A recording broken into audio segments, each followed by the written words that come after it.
Live and welcome everybody. It's Dan Latto speaking. We are live. Hope you're well today. Welcome to the Property Cashflow Show. Let me just find my notes. Here we go. Okay, hope you're well. Wednesday, we're on a Property Cashflow Show today, and in today's session, I want to talk to you about making mistakes, because I see that this is one thing that seems to put an awful lot of people off, this kind of concern about making mistakes. And it kind of just stops people in their tracks, doesn't it? And it's like, look, mistakes are going to happen. And you know, we see this all the time. I see people, and they look back at your history and they say things like, well, Dan ran a letting agency. For example, I saw one was on a thing on one of the forums. Dan ran a lettings agency that went bust. It didn't go bust. We sold it. Which is like, it's quite opposite to what people have said. But even if it did go bust, let's take we when we were 16, 17, we had a business called PC Plus, and it was computers, and we were buying second-hand computers, and then we were selling these second-hand computers on. And I was 16, I didn't know what the hell I was doing. We made mistake after mistake after mistake. And does that mistake define you? By the way, here we are 31 years on, right? And we made loads of mistakes in that business. I was 16. What the hell do I know about anything? I knew about computers, didn't know anything about marketing, selling, customer service, just making it up as I went along. I had one of those little Mars bar phones. Do you remember them? It was a Sony flip phone. It's called a Mars bar phone. And it was like 50 pence a minute. And I had one, and my brother was like, who are you going to call on that? I'm like, that's for people calling me to close business. And, it wasn't a proper business. It was in my own name, not a limited company. Didn't know what I was doing. And we just gave it up in the end. And it's like, does that one thing define you? Should it define you? Well, what if you had a business 5 years ago and you went bust? Now, if you went bust 5 years ago and you went bust owing people money, if you've done the best that you could and you didn't lie to those people, is that a bad thing? Like, on one hand, of course it is, because you want to repay those people back. But businesses go bust all the time. Woolworths has gone bust. Thomas Cook went bust, owing people money. Businesses go bust. But as long as you're doing everything that's in your power, you're not Superman or Superwoman. It's impossible to do more than that. But we let our defeats kind of identify who we actually are, and I don't think that's fair. Everybody along the way, all the successful business people that I know have had failed businesses in the past, every single one of them, including me. And people go, well, you've had loads of failures. Yeah, of course I have. That's why I'm successful now. And I was thinking about this because I'm being interviewed by a magazine later this week, actually. And I was thinking about this, about success and what it looks like, and this concept of trying to hide our failures. And anybody watching that's ever had a relationship has had multiple failed relationships, right? You might be happily married now, but to get to now, you've had to have multiple failed relationships. So do you, as you are now, look at your marriage and go, well, I've had 25 other failed relationships, or 5 other failed relationships, or 2, and therefore this relationship I'm in right now, that should fail? That's just ridiculous. Who would even think like that? Some people do. By the way, we live in a world where we have weird people all over the place. You could be the nicest person on the planet and you'll find someone who doesn't think you are, right? That's just the way it goes.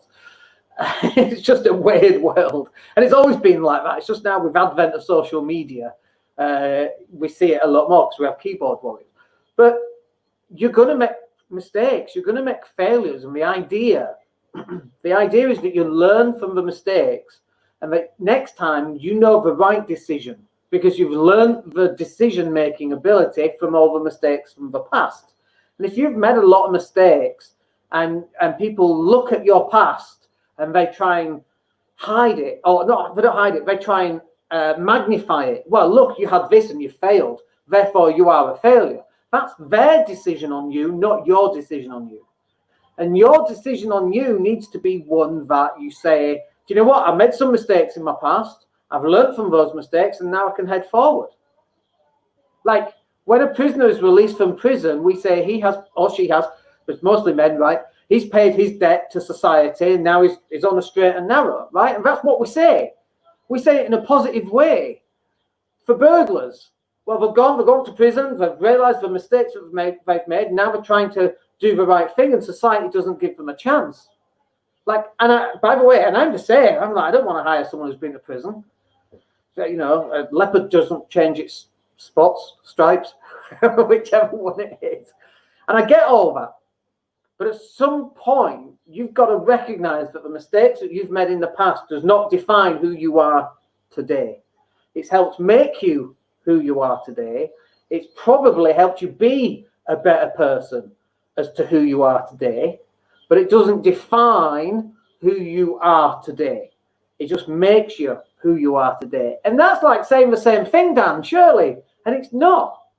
There's a very fine line between one and the other. It's like being committed and being obsessed. Like, they're two very similar words, and you can interchange those words. And if you do interchange those words, they have vastly different meanings. They're almost the same word, but they have vastly different meanings. You're obsessed. You're dedicated. You're committed. You're obsessed. Very similar. If you put them into a thesaurus, it would come up with some of those words, but the meanings are very different. The stuff that you've done in the past has got you to where you are now. If you made some dreadful mistakes in your past, let's say you went to prison, like that could be the learning process. For example, I'm not just speaking about people who've gone to prison, by the way. I'm on about people who've had failed relationships, failed businesses, they've bought property, they've gone bankrupt. They were great lessons. I know lots of people who've got very successful businesses and they've all had failures in the past. I also know people who've gone bankrupt and bounced back. Name of Alan Partridge's book, Bouncing Back. I know people who've bounced back and they're now on their path, and they're on the path. And the reason they're on the path to being great again and being successful is because of the experiences that they've had in the past where they've had some failures. By the way, feel free to join in on this. Always like it when we get some comments. But this is the idea, okay, is the concept is called falling forward, and falling or failing forward. Failing forward is where you make a mistake, and through learning from that mistake, you learn what not to do.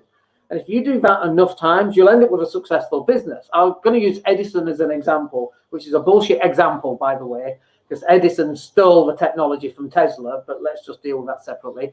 Edison said, I didn't fail, I just found 1,000 ways not to make a light bulb. Way 1,000 was to nick the idea from somebody else. That's how he discovered it. But making mistakes and failing forwards is how you get successful in life. It's one of the journeys. If you're successful, like from the moment you were born all the way through, that's a very bad teacher. Success, it can be a terrible teacher of who you are and who you should be, because it makes you believe that you can go and do anything. And that's usually not the case. Most people can't just go out and set their mind to doing something and be ultimately successful at it. But we find this with property investing all the time. They've been an investor for a month or a week. They've been sourcing deals, and they've had 3 deals and they've all fallen through. And they go, do you know what? This is not for me. I can't do property sourcing because I've done 3 deals and they all fell through at the hurdle. It's like, dude, you got 99% further than most people. Just even finding deals that fall through is a wonderful victory. And most people, they give up. You know, they're 3 feet from gold, they're 2 feet down, and they just have to go another foot, and they go, oh, this is too hard, and then they give up after a week or a month or a year. 20 years I've been in property. 20 years. And every single year I've made some massive mistakes. Tremendous mistakes. I'm just trying to think of some of them, and I cringe at some of the stuff that we've done. But it's all a learning curve. It's all a learning experience. But if you stay in the past, if you're living in the past, you're going to keep failing because you're going to feel that that defines who you are. And we know that that doesn't define who you are. It's where your experience comes from. Fail faster, fail forward. And the next thing I wanted to say on this as well is that I think we should be burning bridges, not literally, figuratively. I think we should be burning relationships with people that no longer serve us. Right? And I know that sounds really selfish and like a little bit weird, but if you're still friends with people from school, have you even moved on? Like it depends who you are, but for me, I'm off this way. I'm up, right? I want a bigger house. I want a yacht. Do I want a Lambo? Probably not, because my pull back, getting on a bit. But I want all that. I want more. And there's nothing wrong with wanting more. We were just looking at some of the stuff from COVID where tenants haven't paid. And we're having a conversation about, actually, do we just forgive that debt? It's about 1,500 quid. It's not a huge amount. It's 1,500 quid, 1,500 quid, right? And then I'm flipping it around to how better can we use that money? It's not the tenant's money, it's my money. I just haven't paid it because of COVID. But we might actually give them a rent break or not. Or we might look at that and go, how can we spend that in the community? And how can we bring the community together in some way, or help a specific charity, or do something very specific? What else can we do with that? But if you're still friends with people from your school, have you actually moved on? My next conversation is with people who've got cash and are doing things in their community. What can I do to help? I want more people in my environment, not the same old people. I want more people to challenge the way that I think. The whole racism thing that's going on right now, for example, we'll talk about this for a minute because this is really timely. I don't believe I'm racist at all, but I have seen racist events. I actually stood up for a guy that was out with us. We were out for a night out in London. I was shit-faced. I'd had 2 pints. And out of 5 of us, there was a guy who was mixed race. And out of 5 of us, he was the only mixed race guy, and the rest of us were Caucasian. Guess who didn't get into the bar? No, not tonight. He had too much. He was sober. He doesn't drink. I was shit-faced on 2 pints. And we had an argument with the bouncer. And it's appalling. And it kind of, this concept of it's not enough not just to be racist, you have to be anti-racist. You have to stand up more for this. And it's like, I need more challenging conversations, and I can't get those challenging conversations if I'm still having conversations with people from 25 years ago. So now's the time to start changing your network. Burn the bridges. And you don't have to burn the bridges. You don't have to tell all the people from the past where to go and you don't want to speak to them anymore. You don't have to do that at all. But what you should be doing is elevating the level of your conversation. So now you're being introduced to new ideas and new concepts. And this idea and this concept of not just being not racist, because I think most people are generally not racist. I think that's what I believe. Most people are generally not racist. However, this whole concept of being like to the 10th degree anti-racist, I love that as a concept. And it's getting me to question some of the stuff that I'm doing and who I use as maintenance people and all of that kind of thing. It's definitely a good internal conversation for us all to have. But you can't get that level of conversation if you're still having the same conversations about what happened on Love Island last night or the Netflix show that you watched. I still watch Netflix, by the way, not Love Island. But it's about engaging other people from different backgrounds so that you can also have a different level of conversation. You should be going out and finding people who've got far more property than you have. And as you're going up that pyramid, that gets harder and harder, okay? But you should be finding people who've got more successful businesses. You should be finding people who, like single parents, find out how do they cope with, what does their day look like? Burn the old bridges and the old conversations and start getting yourself into some new conversations so you can actually see how other people live and how you can either emulate what they do or you can help them.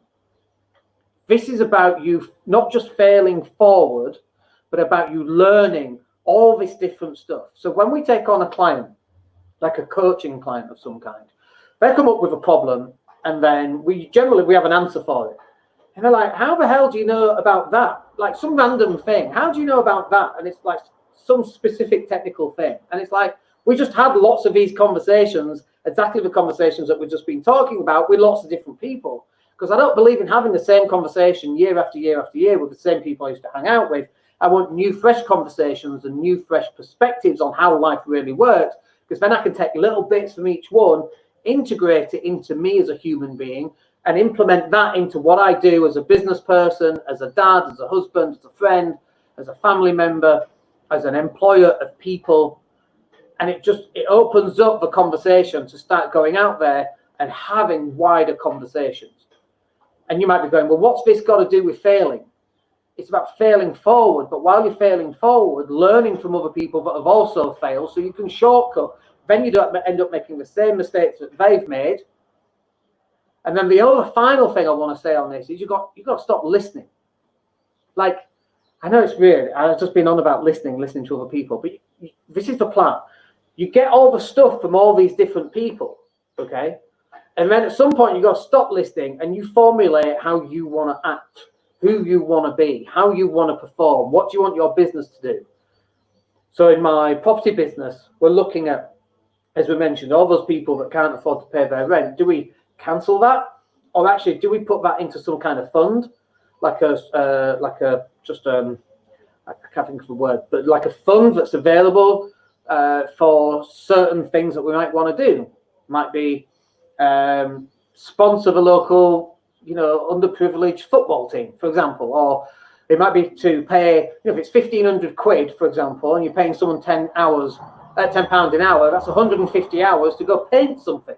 Just go paint the street, make it look pretty, plant some flowers, make that street really nice. To go knock on doors and speak to people and introduce them to each other. Like, what can you do there to help from a community level? But at some point, you've got to stop listening to other people, take all the good bits, and then you incorporate it into you. Who do you want to be? And it's not like you are who you are who you design yourself to be. And this is how we're going to get failure and take advantage of failure so that we can turn all our failures into something really positive and then be a shining beacon of light to go out and help other people. And by the way, you're going to fail at that too. That's the point. And through failing at that, you become a better human being and a better individual that people can aspire to be like. You can be the beacon of light. And you can replicate other beacons of light to see what they do. You should be having those conversations.